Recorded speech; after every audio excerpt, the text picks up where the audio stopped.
ఎన్ని వచ్చినాయి? ఎన్ని వచ్చినాయి? మొత్తం 22 18 ఇండ్లు వచ్చినాయి. మళ్ళీ 20-30 ఇండ్లు కావాలి కదా.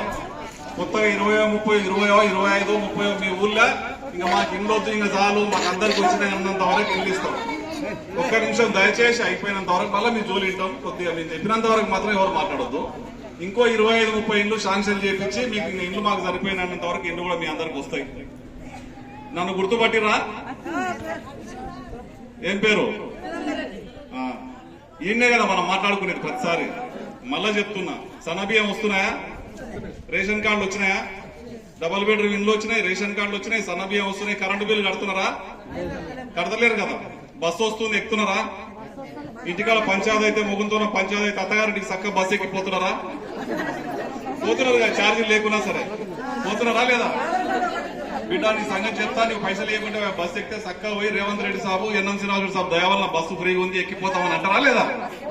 అంటే ఇట్లా మంచి మంచి పనులల్లా కాంగ్రెస్ పార్టీ ప్రభుత్వంలో అవుతున్నాయి. కేసీఆర్ 10 ఏళ్లు చేసిండు.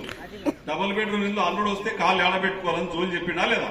ఎవరికైనా ఒకరికైనా ఇల్లు ఇచ్చిండా? ఏమి ఇయ్యలే. మొత్తం మాటలు, మోసం మాటలు చెప్పిండు, కింద మీద చేసిండు, మనసులో పరిచయం చేసిండు.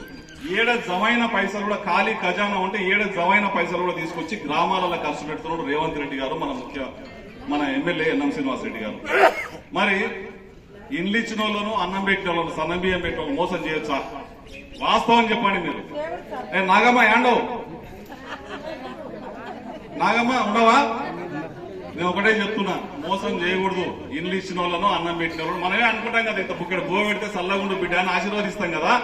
ఇంతకుముందు దొడ్డు బియ్యం పెడుతుండే మోసపోతుంటే యాన్న బ్లాక్లు అమ్ముకుంటుంటే 40-50 రూపాయలు ఉంటే కిలో కొనుక్కొని మన పిల్లలకు సన్న బియ్యం పెడుతుంటే. నేను చెప్తున్నా, ఈ 2 రోజుల ముచ్చట కోసం మంది మాటలు నమ్మి మోసపోకండి. అభివృద్ధి ఆగిపోతుంది. అటు ఇటు చేస్తే బిల్లులు ఆగిపోతే మన కరెక్ట్ గా మన అభ్యర్థి, మన సర్పంచ్ అభ్యర్థి కాంగ్రెస్ లేకపోతే 2 ఇళ్ల బిల్లులు ఆగిపోయినాయి అనుకో, 2 బిల్లులు రాలేదు, ఇప్పుడు కొన్ని అయినాయి అనుకో, ఎవరిని పోయి అడుగుతారు? సర్పంచ్ వచ్చి ఎమ్మెల్యేని అడగాలి కదా. మరి మన సర్పంచ్ ఉంటేనే ఎమ్మెల్యేని అడిగి, ఇప్పుడు కేసీఆర్ ఇస్తాడా? ఇప్పుడు మీకు లేదు కదా. కేటీఆర్ ఇస్తారు, రేవంత్ రెడ్డి ఇవ్వాలి, ఎన్ఎం శ్రీనివాసరెడ్డి గారు ఇవ్వాలన్నప్పుడు మన సర్పంచ్ ఉండాలి కదా. బిల్లు ఆగిపోయింది అబ్బో అని మొత్తుకుంటే 2 రోజుల కోసం చూసి అక్కడిక్కడ దొంగ మాటలు నమ్మి అక్కడ ఓట్లు వేసారు అనుకో, చాలా ఇబ్బంది అవుతుంది. గ్రామాలలో ఇంకా మీకు రుణాలు వచ్చేది ఉంది. మహిళా గ్రూప్లకు పెట్రోల్ బంకులు కూడా ఇస్తున్నారు. కోటీశ్వర్లు అవుతారు మీరు అందరూ. నిజంగా చెప్తా ఉన్నా, నమ్మండి. ఒక్కసారి ఆశీర్వదించండి, మోసపోకండి. నాగమ్మ మాటలు మీరు ఎనరిగిన నాగమ్మ ఇప్పటి నుంచి కత్తెర గుర్తే చెప్తాది. చెప్తావా లేదా? చెప్పు నాగమ్మ. జర అటు ఇటు చూస్తుంది, ఆమెను కూడా జర అరుచుకోండి. అటు ఇటు కాకుండా చూసుకోండి. ఖచ్చితంగా కత్తెర గుర్తు కోటి వేపియండి. ఊరు మొత్తం చెప్తా ఉన్నా, యువత ఉంది, చాలా మంది ఆడపిల్లలు ఉన్నారు, స్టూడెంట్స్ ఉన్నారు. చాలా మందికి ఇంజనీరింగ్ విద్య అభ్యసించాలంటే లక్షల రూపాయలు ఖర్చు అవుతుంది. ఫస్ట్ క్లాస్ లో పాస్ అయిన ఇంటర్మీడియట్ పిల్లలకు 100 మంది విద్యార్థులకు ప్రతి సంవత్సరం సొంత డబ్బులతో ఫీజులు కట్టించి ఎమ్మెల్యే గారు ఇంజనీరింగ్ విద్యను చెప్తున్నారు. చప్పట్లన కొట్టరా?